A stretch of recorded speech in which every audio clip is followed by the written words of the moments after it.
what we've seen is that the bigger companies, and by that I mean something like a De Grey or even Genesis, we've sold both of those this year because we thought that they held their valuations pretty well. But the junior explorers have been smashed. So you put that into your sort of thinking cap and you think, well, is that really a recessionary fact? Can that be happening while China's going backwards? Perhaps China is not going as badly as some of the other indicators would have us believe. More generally, what do you think of companies coming out with exploration targets? Because to put out an inferred resource, you're now having to put out something that's got a reasonable prospect of economic extraction at current commodity price. So that's almost talking like a reserve. So I think what's happened is that the exploration target has almost taken the place of the inferred resource. Money Miners, Tuesday, 22nd of August. Hey, you got a high pitch in the voice today. Money Miners. Money Miners. Jeez, I'm just rapid excitements every day. I think it's a proximity between like the last vape suck and you doing the intro. Like sometimes it can be a bit too high. It's always a bloody short proximity to it. Oh. Well, we are revealing today some more of JD's on the road interviews when he was in Melbourne. But good trip overall, JD. It was, mate. Is it worth being away from me that long? Oh, nothing's worth being away from you, mate. Crying yourself to sleep every night, I'm sure. Yeah, it's tough without you. But it was a super interesting chat. So this one is with John Forwood, who's the Chief Investment Officer at Lowell Resources Fund. You guys had a chat with Richie Morrow. Richie Morrow, absolute GC. 3 or 4 months back. He watched the State of Origin with me in Melbourne and got a bit of an insight into my character. I don't know, he doesn't call me. Oh, no, he still did. Steep learning curve. He did call me after that, so it's all good. I didn't burn the relationship. How'd it go, JD? What did you get into? I think it went pretty well. So more talking the book or more talking strategy or a bit of everything? A bit of everything. We talk a lot about macro and a big focus actually on how they like to invest, going quite deep on their style. So they've got quite a big book. They've got almost 80 stocks that they hold, and they're really focused on that very early stage. They don't hold any development businesses. They're all in that, grassroots, in that resource definition phase. So focusing on those big multi-bag winners, and hopefully those, winners that they do have outweigh the ones that don't end up going anywhere. So like it's a venture. Exactly. Like a venture capital style investor. Fascinating. I'll be interested to hear what their take is on, how that macro view links to their investment strategy. Yeah, so a bit on the macro, and then we dove into commodities and what they're sort of thinking around certain commodities, and then talking about the various stocks that they do hold, and then a quick underrated, overrated section. Mate, compliments to Manny Dat, the first person that's ever been interviewed that's correctly done an overrated, underrated and just said it. People are getting better. They're getting better. Without a long-winded I reckon fire. Kingsley was number one on that one. Oh, really? Yeah. Manny Dat did the proper quick fire. He did it spot on. Yeah. Yeah, Kingsley was great as well. Yeah. Good stuff. I reckon we'll rip straight into it, but before we do... Oh, the good old partners of the show. Anytime Exploration, the foundation sponsor for Money of Mine. Seamus Murphy. Hit up anytime. Anytime and anything exploration. Anywhere. Maybe not anywhere. Probably only WA. Anywhere. Are they further than WA? I think just WA. Just WA. But all your exploration stuff, go to Seamus. I like that. Oh, you said that well, Trav. And our bromances, my bromances at Terra Capital, Matty Langsford and Jeremy Bond. That's it. Natural Resource Fund, Terra Capital. And thanks, guys. possibly coming on the show next week. Beautiful. Yeah. Old DK Dylan Kelly's going to come on. Yeah. Love it. Yeah, he's the smart one, I think.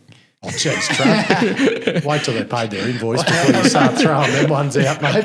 We're going to do I will give a prelude because it's pretty exciting. Bit of a rare earths spectacular. DK is an absolute guru. And we're going to talk clays and carbonatite. So looking forward to that next week. Righto, here we go. Righto, Money Miners. We've got a special guest here today, John Forwood, CIO, Chief Investment Officer of Lowell Resource Fund. John, how are you? Jonas, I'm very well and great to be here with you. Beautiful. Why don't we start by you giving a quick rundown on a bit on your personal history and then what Lowell Resources Fund is all about? Yeah, look, my background is as a geologist. I spent about 5 years as an exploration geologist before rolling over into the dark side, and I've spent the last 25 years on the finance side of mining. Most of that with a crowd called RMB, Rand Merchant Bank out of South Africa, focusing on initially Aussies going into Africa. So we finance, people might remember Anvil Mining or Aquarius Platinum, ASX-listed companies with projects in Africa. But then we actually branched out and having offices here in Australia. We, my claim to fame is financing both Northern Star and Saracen into their first gold mines. Pretty decent claim to fame. Yeah, look, got to at least have one box to tick there. So, while it was RMB, we had an largely in-house fund called the Telluride Fund, which invested in junior resources globally. And then in 2016, I moved and I joined Lowell Resources Fund, which did a very similar thing. So Lowell Resources Fund, I'm sure we'll discuss it, but it invests globally solely in junior resources stocks. Beautiful. And in digging up a bit into your past, I noticed you worked in Indonesia for a while, and I couldn't help but notice this coincided with the infamous Bre-X scandal time period. What was it like working in Indonesia at the time? And did you have any sort of experience brushing shoulders with any of those characters? Look, it's a big country. I was in a very different part of Indonesia, but certainly everything was going south by the time I finished up there in 1998. The Suharto era was coming to an end. East Timor was moving towards independence, and it was blowing up. We actually had an office on West Timor, so it was got quite hairy at some points. But my favourite anecdote about the Bre-X scandal was used to be something called the Jakarta Mining Club, and they sent out a notice, for their annual or their monthly meeting, and the one straight after the Bre-X scandal said all the nuts will be unsalted. I love it. We've got a episode in the future to dig into the whole scandal. I find it fascinating. Trav and I have both read a couple books. I want to get into how you guys at Lowell and yourself like to invest now. And I noticed digging into the latest monthly report that you're not holding any companies in the development phase. Is that a sort of anomaly, or is that a consistent sort of policy that you guys have at Lowell? Yeah, look, it's not an anomaly. It's definitely a policy. What we try and do is follow. I'm sure people are familiar with the Lassonde curve, which the classic curve. You see a massive uplift in share price as you go from exploration through discovery to definition of resource and reserve. Then you have a big a drop off. It can be big or small in terms of this orphan period of the boring stuff, financing, permitting. Engineering and actually building the project. And then hopefully you have a pickup as you go into cash flow. So we try and match our whole allocations a bit to that. So we're a reasonable amount, say 20% in the grassroots exploration phase, which by that I mean no resources. And then the largest portion of our portfolio is in the resources plus exploration, which means that there's a resource defined, but we think that there's a multiple there to grow that resource at hopefully a similar or better grade. And then we try and drop off in terms of feasibility. That's typically when we would look to sell. Now sometimes we don't. We hang on, and we hang on through the development phase because we really like the upside. Like Gold Road was an example where they went into the development phase, but we hung on because they got a good partner in who knew what they were doing. And also there still is some fantastic exploration potential. And there's plenty of threads for me to pick up on there. I want to start with selling and how you guys know it's the right time to sell. So the Lassonde curve is something we're quite familiar with. We designed the logo on it at Money of Mine. And like you said, you're targeting that top of the first peak. How do you sort of know it's the right time to let go of some shares? Look, you'll never, you never get the absolute top. So what we try and do is average our exit, and typically, we've recently finished our exit from De Grey Mining, and that traded in a band from say 90 cents to $1.50 for quite some time.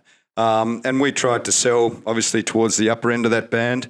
But, what we do is not sell in all in one block.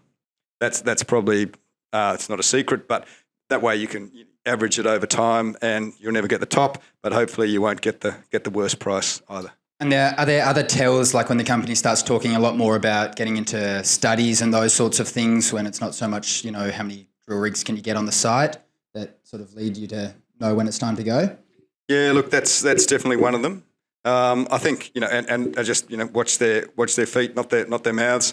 Look at how much money is going to be going towards exploration versus development. So the classic example is in that orphan period where the banks get their fingers into you, and you're not allowed to do any. Basically, there's no free cash flow for exploration for a number of years.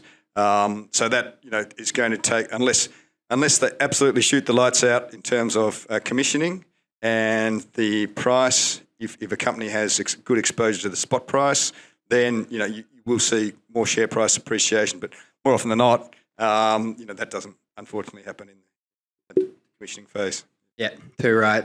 Another thing you touched on earlier that I want to dive into is allocating between companies in the different stages. And you said a number, 20%. I think the latest was that you had 30% in that grassroots phase.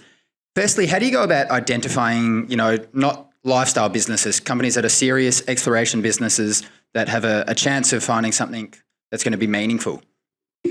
Look,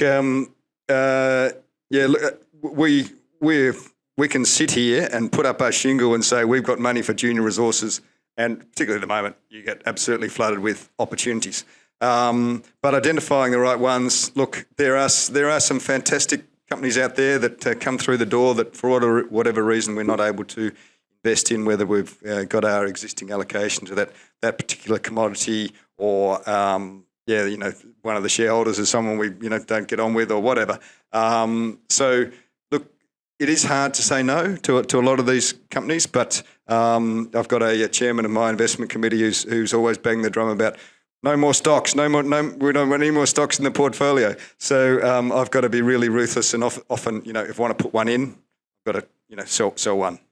And at a portfolio level, is there a sort of sweet spot in terms of how many, what proportion comes from grassroots, what proportion comes from companies in that resource definition sort of stage and beyond? Do you have a target in terms of that, or is it more bottom-up companies you like?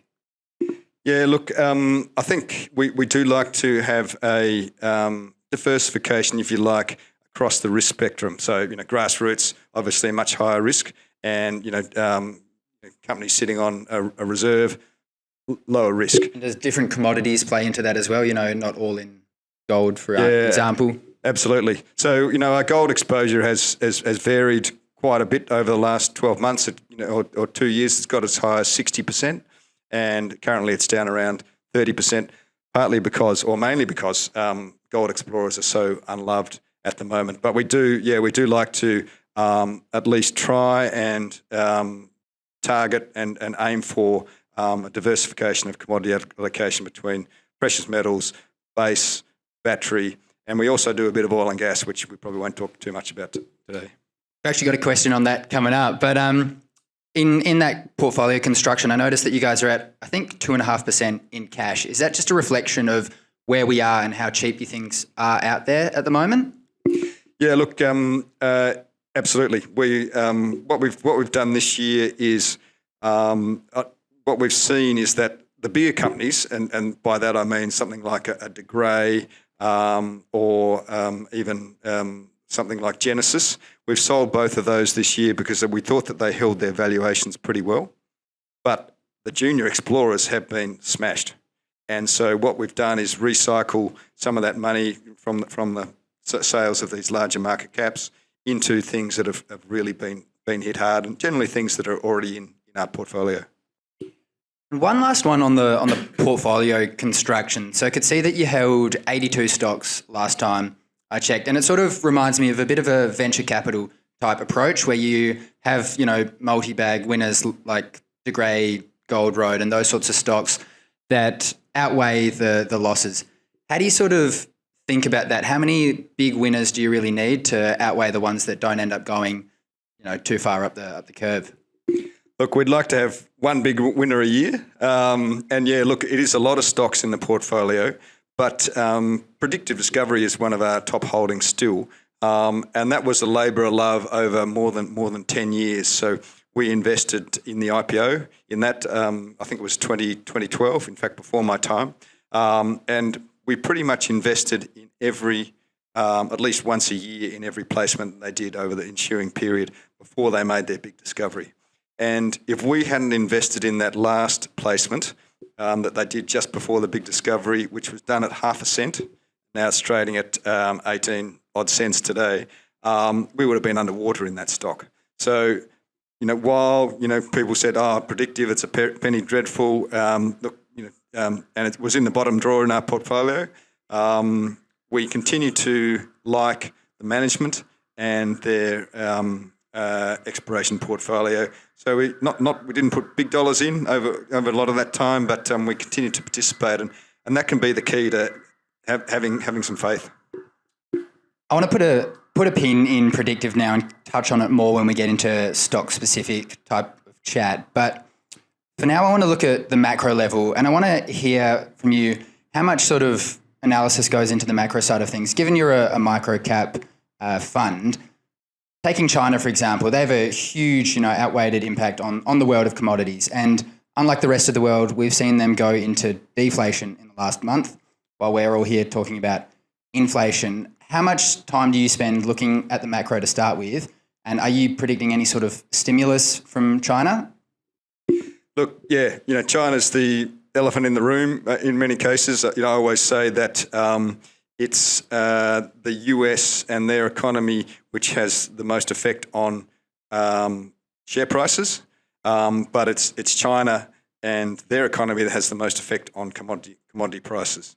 So yeah, we do look at China pretty carefully. There's some really interesting data that's come out just recently showing that China, as you mentioned, China's in deflation, and its recovery since COVID has been absolutely anemic, which is bad for commodities. And we've seen a lot of commodity prices be soft, if not falling. But the oil market is really interesting at the moment. We've just last month the global oil consumption hit all-time record of 103 million barrels a day, and 70% of the growth has come from China. So you put that into your sort of thinking cap, and you think, well, is that really a recessionary fact? Can that be happening while China's going backwards? China's a real conundrum, but we see that as a bright spot and bright marker in saying that perhaps China is not going as badly as some of the other indicators would have us believe. So on the flip side of that, you've got Australia, and we have had high inflation leading to higher interest rates, and that's what is also the other thing that's directly impacting the markets we look at, the micro and the small cap miners. With the cost of capital going up, liquidity has come out, and a lot of the prices for these juniors has come off. Are you encouraging the companies that you speak with to, tighten the belt, cut back on spending, or would you rather see them still go at it with their drilling programs? How you sort of have that discussion with the companies? Oh, look, we back management to run their companies as they see best. But look, in the current environment, if you, typical junior explorer, put out a nice, good grade gold intersection, in many cases, that's just a liquidity event for investors, and you might see a blip one day and then it'll be sold off the next. So in that environment, is there really a point in going hard with your drilling programs? Unless, of course, drilling becomes very cheap, which is possible. Like, just over at Diggers and Dealers, there was a lot of talk about rigs being parked up, a lot of rig availability. But I haven't actually heard of drilling rates becoming substantially cheaper. If that happened, then I think companies should be taking advantage of going out there and drilling their best prospects. But right at the moment, in gold in particular, I would question the value of being aggressive and pumping out drill results which are going to be ignored. And one of the other sort of liquidity events would be a takeout, an M&A. And we've seen it with one of the stocks you guys hold, Musgrave, recently. Are you sort of anticipating more M&A in the mining space in the near future, or do you think that's on hold for the minute? Yeah, look, M&A's been very much a slow burn. There's been very little urgency from the acquirers to do the M&A. Even though in the gold space in particular, there's a lot of companies sitting on growing cash piles. So yeah, some of these producers, 100,000 ounce producer who's going well at the moment, the benchmark is like $1 billion market cap. Thinking of Emerald Resources, for example, and they might be they are an acquirer in WA at the moment. But Musgrave's an example. The PFS got completed on their Q Gold project. That triggered Westgold to make an all-scrip bid. We thought it was fairly modestly priced. And then it almost was reluctantly that Ramelius came out and said, okay, we'll give you a 10% premium on that, even though the economics are pretty compelling in terms of synergies and tracking the Musgrave's Q project or to their Mount Magnet or Q operations. So look, it's a bit like pulling teeth. I think there has been quite a bit of M&A activity, and I'm sure there'll be more. We've invested in a few that we think might be are in the heart of the possible areas of consolidation. Astral's one, Saturn is another. A little tiddler called Carnival is another. That'll happen, but you've got to be patient at the moment. Before we dive into those stock specifics, I've got a few questions on commodities as a whole. So first I want to talk about copper. And it seems like every resource fund manager we speak with is bullish copper, but it's been this way for a year or 2 years now, and the copper price hasn't really gone anywhere. So to start with, are you sort of one of those in that camp as well, bullish on copper? Look, I have to say we are, but I'm cautiously bullish. I think back to nickel. 2.5 years ago, everyone was saying, we're going to be massively short of nickel. It's, where's it going to come from? And the supply demand gap is going to be enormous. Then all of a sudden, Indonesia comes out with, seems to have cracked the code for their lateritic nickels, and they're going to be pushing out, 30% of the nickel market, possibly more within a few years. And that gap in nickel, and I know there's class 1 and class 2 nickel, but that gap overall in nickel seems to have disappeared. So we do need to be cautious about and making forecasts on supply and demand. But copper is a much bigger market than nickel. It's probably 10 times the size. And so when you see a 8 million tonne per annum supply demand gap opening up by in the early 2030s, that is massive. And trying to fill that hole is almost a gargantuan task. So you have to be bullish on copper. Why it hasn't taken off sooner? Look, that's a real head scratcher because visible stockpiles are really low. They're at decade lows in warehouses. So there must be invisible stockpiles somewhere, and maybe Chinese consumers are sitting on big stocks, and that's quite possible. But also there's some interesting data out there that says, well, what actually drives the copper price is not the level of stockpiles; it's the demand, consumption. So, and that makes sense. So, until we see consumption really start to take off, I think the copper price might go sideways. And on your comments on nickel, there, does that mean you're pulling out or not putting any more money into nickel hopefuls around the world? Look, it's not top few commodities to target, but look, nickel is super volatile, and right now it looks a bit looks weak, but it's probably one of the most volatile commodities historically, and things can happen very quickly in the nickel market, which it's sort of broken at the moment. That issue with Mr. Big in the nickel in the nickel market. When was that? Was that earlier this year on the LME? The nickel market does look broken in terms of a functioning market. So we're pretty cautious, but for the right opportunity, we'll definitely look at nickel. Lithium's another one I want to talk about. My first question here is, did you feel at Diggers it was a bit overhyped? There's clearly a few names, Azure, one of them, which we'll get into later, as the talk of the town. Does it feel a bit overhyped at the moment to you? Look, it's definitely hyped, and it's very, very hot.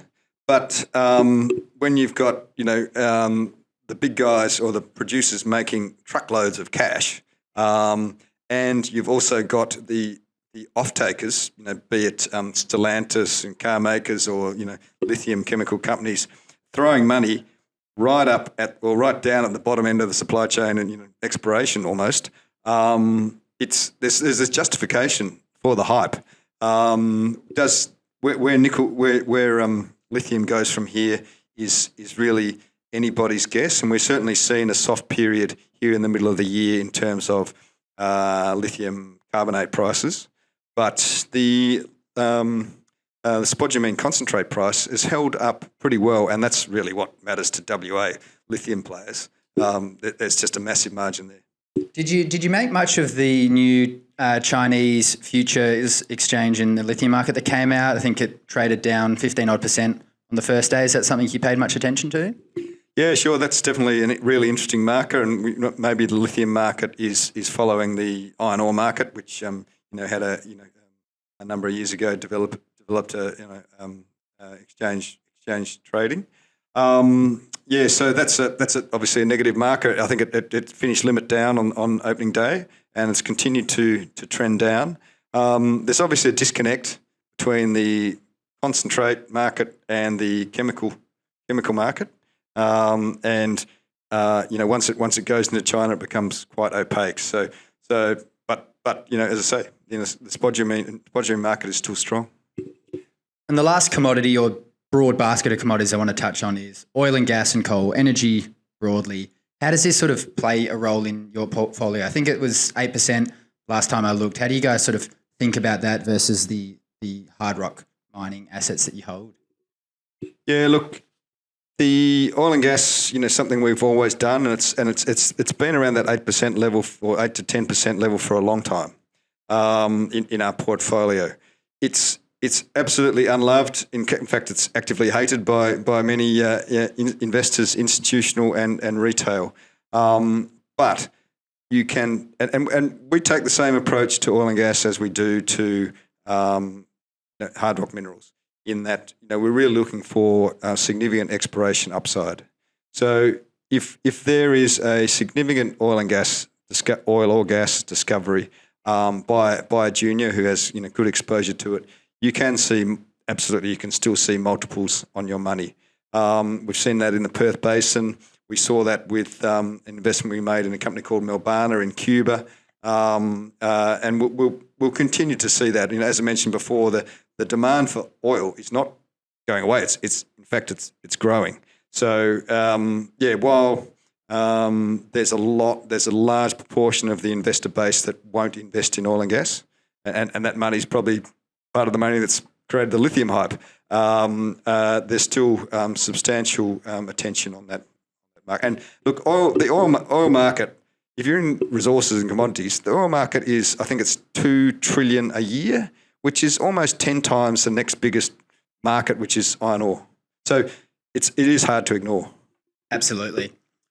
I want to get into stock specific now, and I'm sure this is what people really want to hear. So I want to start with Azure. So they're capped at, I think, 850 million last time I looked, and that's, given that they hold 60% rather of the Andover project.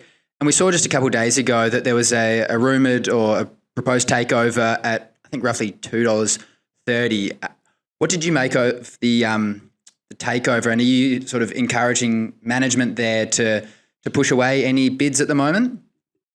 Look, I would have thought, and that $2.30 number came out yesterday, I think it was, and the share price had already run. I think it got up into $2.90 on intraday, and then it fallen back, and I think currently it's around $2.60 as we're speaking. Yeah, I think so. So look, it's a little bit academic. It does, I think, for a time at least, put a floor under the price, so that gives investors comfort. I'm sure that what happened was SQM went to the company and probably they went to Mark Creasy first because he got 40% of the project and, 14% of the company said, "Oh, are you interested?" And Mark probably said no.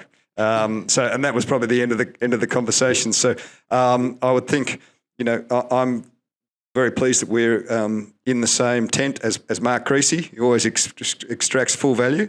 I think $2.30 is a low ball bid for what is shaping up as a world-class, if not one of the best deposits in hard rock lithium in the world. And what did you make of the exploration target that they came out with? And more generally, what do you think of companies coming out with exploration targets?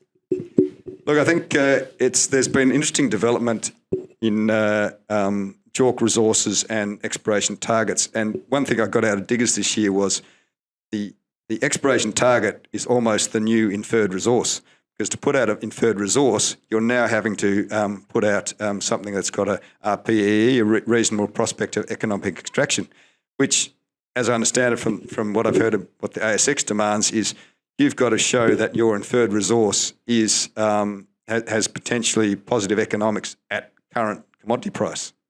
So that's almost talking like a reserve. So I think what's happened is that the exploration target has almost taken the place of the inferred resource. Not quite, obviously, because you put a tonnage and a grade range on an exploration target.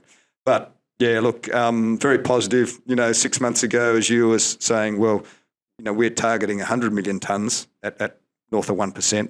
Now 100 million tonnes at north of 1% is the very bottom end of the range. And the top end they're talking about is 240 at up to 1.5. So that could be just a starter.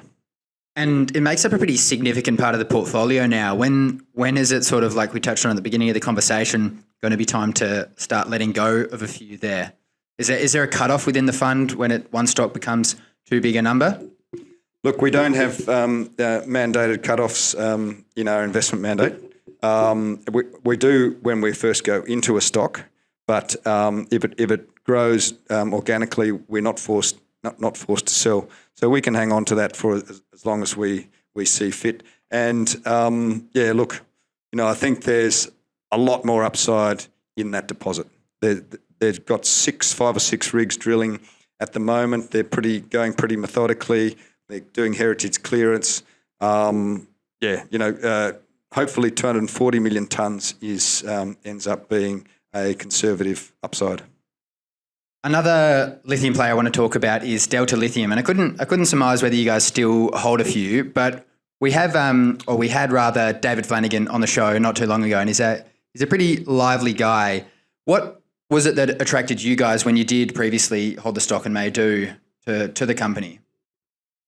Look, just taking a step back, Lithium has been very kind to the fund over a number of years. Firstly, we were in Kidman, and we got into that originally for its Mount Holland gold project. Then we were in Liontown. We did get into that specifically for lithium. Azure for nickel? We originally got into Azure for nickel, I have to confess. And Red Dirt, we got in there when they bought the Mount Ida gold project, right? Which quickly became a lithium project. And a bad pickup for 10 odd million, I think. Yeah, exactly. So, look, better to be lucky than smart, as they say. And when we saw that, the share price, I think, ran to $1 pretty quickly.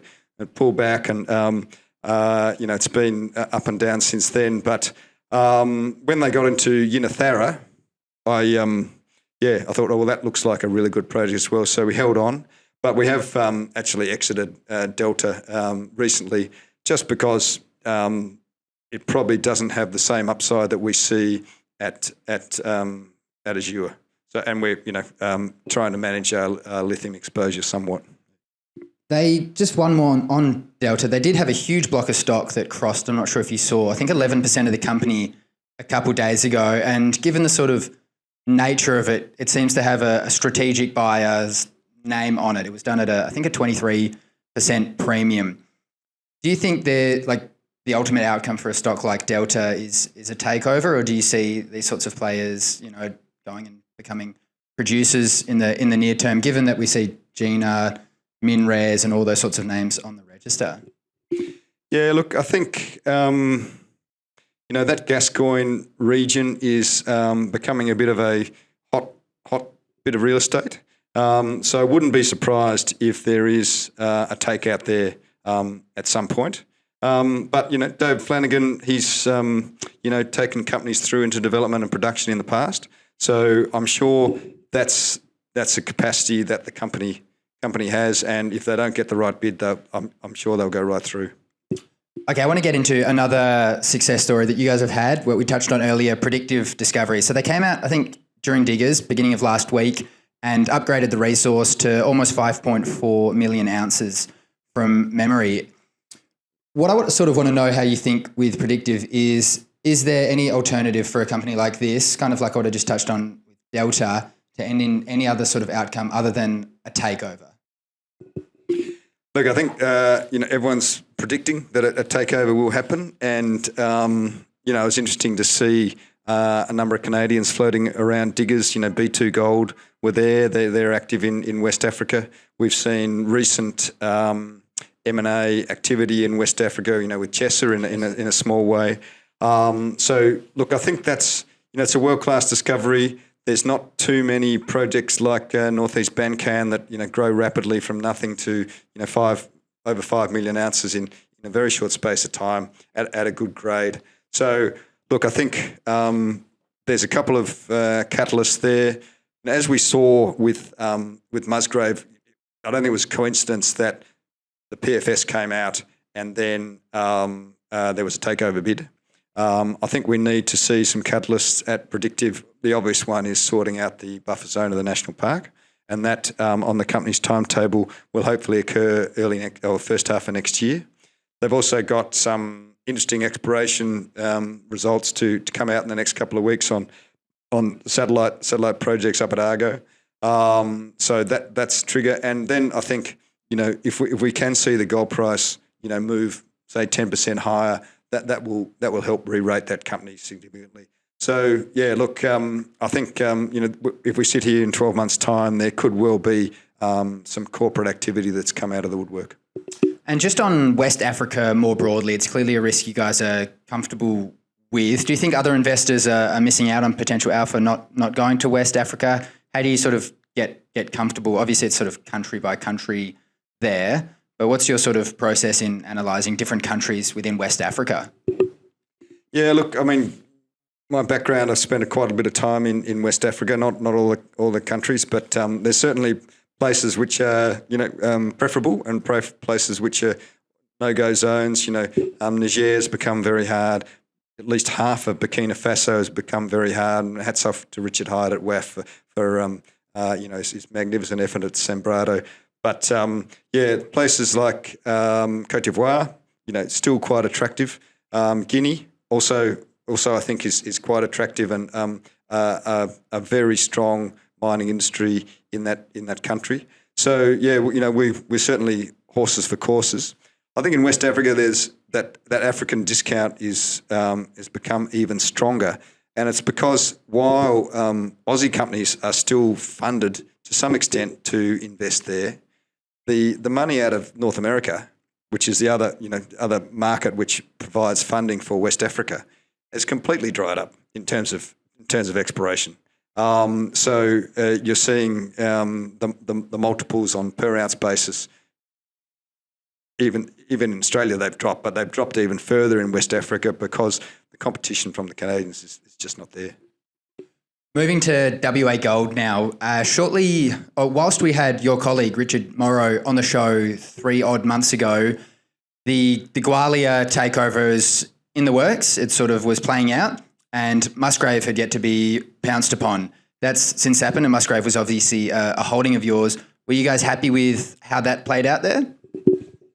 Look, we always want more, and we're still waiting for the final bid to play out. There may be some further bidder that there's a very small chance that something else would come out of the woodwork. As I say, I think it's not a hot gold market at the moment, and in a hot gold market you could have seen a substantially greater premium. Pacgold is another one. We're going to Queensland now, a much smaller player, but it was I hadn't heard of it, and I was reading up prior to our discussion today on it. And just looking at the register there's yourselves, RCF, and a few other institutions on the register. They've had some pretty great gold hits, and it's relatively in a region where there are some gold mines about. What sort of excites you about Pacgold? Look, I think it's the grade and the scale. So they've obviously got some really nice high grades in their central F1A zone. They've recently discovered a parallel zone to that, 1 metre at 40 grams with just one drill hole into that. But it's really the strike extent that is 30 kilometres, indicated by rock chips, historic drilling, and they seem to have cracked the code with geophysics in using IP and highlighting that zone for 30 Ks. They've done the cheaper gradient array surface IP, and they've started to roll out the dipole IP to define that zone. So that 30 Ks, there could be numerous deposits along that 30 Ks, and they will be more than likely plunging chutes, but there could be parallel zones in those plunging chutes. So it's the scale of the project which is attracting people like us. But I know there's been interest from gold majors as well and looking at it. And another smaller gold player that you guys are in is Saturn. You touched on earlier as well. So they've got a bit over 100 million tonnes at a bit over half a gram per tonne. And on the surface, that seems like quite hard work, and the market's not ascribing an awful lot of value to it at the moment. What's the sort of catalyst for things to change, or what do you think's different that the market's not quite seeing there? Yeah, look, I think it's perhaps a difference between the Aussie market and the North American market. There's a number of projects like that making good money in North America, which I've visited in the past, and economies of scale. So while there is pressure on operating costs, that looks like it'll be a low strip ratio, bulk mining operation with some excellent heap leach metallurgy. So you put all that together, heap leach generally means lower capex and lower opex, and the recoveries look to be in the high 70%. Put all that together, and I think the scoping study NPV at current Aussie dollar gold prices is pushing $1 billion, and the market cap is somewhere around 20 million. There's just a really big disconnect there, which I think in a better gold market, you could see that easily re-rate 5 times.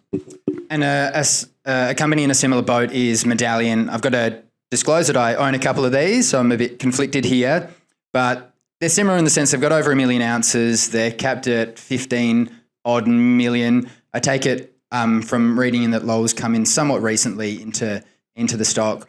What is the catalyst here for a change? Is it just a change in the overall gold environment that needs to turn, or is there things more at a stock specific level that can, make the market look at this one a bit differently? Yeah, look, I think, they're still very much, they have done a lot of the feasibility work at Medallion, but they're still very much in the exploration stage, and there's a lot of, like low-hanging fruit exploration targets that they've got to go and test. So I think there'll be value added, to the resource will grow, and it could grow quite quickly and cheaply.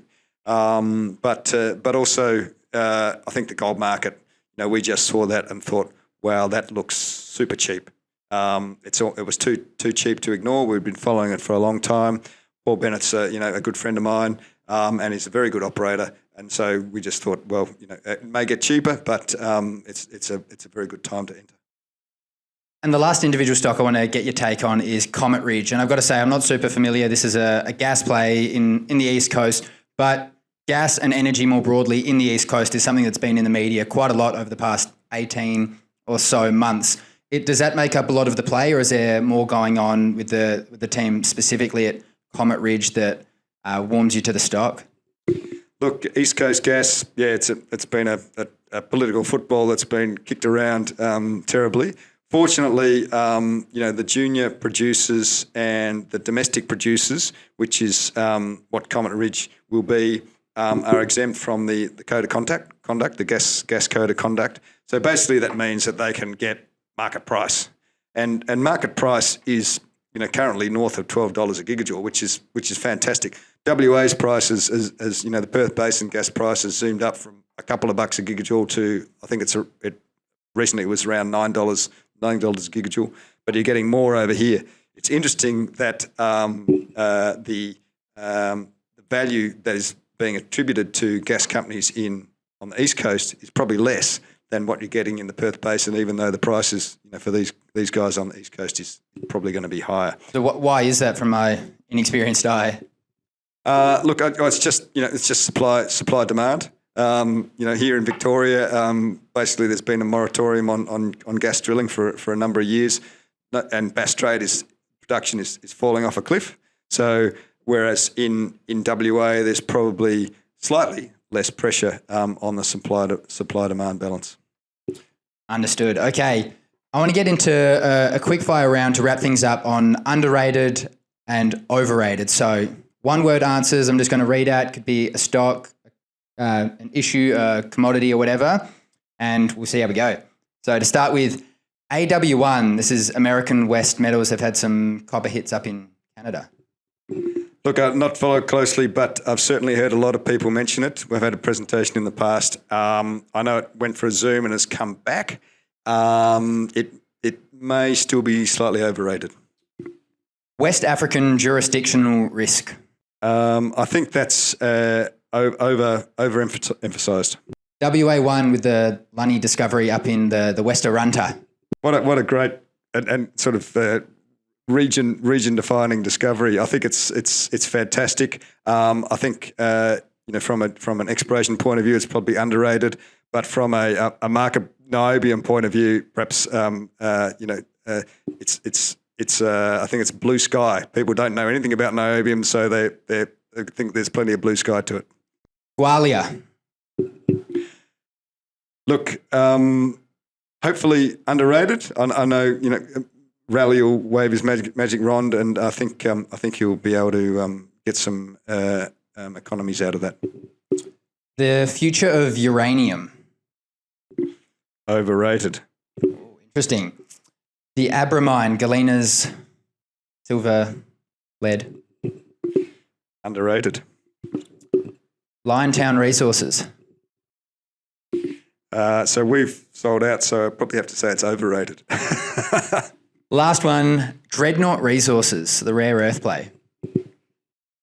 Yeah, look, I can't call that one. I think it's very, very interesting, and I know they're about to get out there and drill their copper discovery. So they've got fingers in a number of pies, potentially underrated.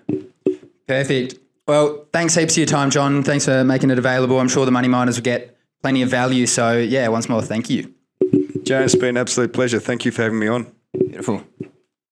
Oh, sensational work, JD. And cheers, Johnny, for coming on Money of Mine.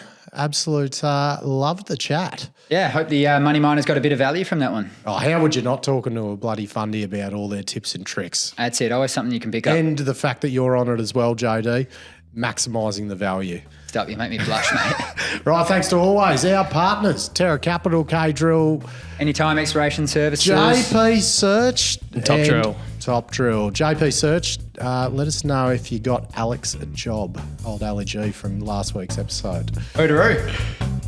You won't get away with it. We will know. The information contained in this episode of Money of Mine is of general nature only and does not take into account the objectives, financial situation or needs of any particular person. Before making any investment decision, you should consult with your financial advisor and consider how appropriate the advice is to your objectives, financial situation and needs.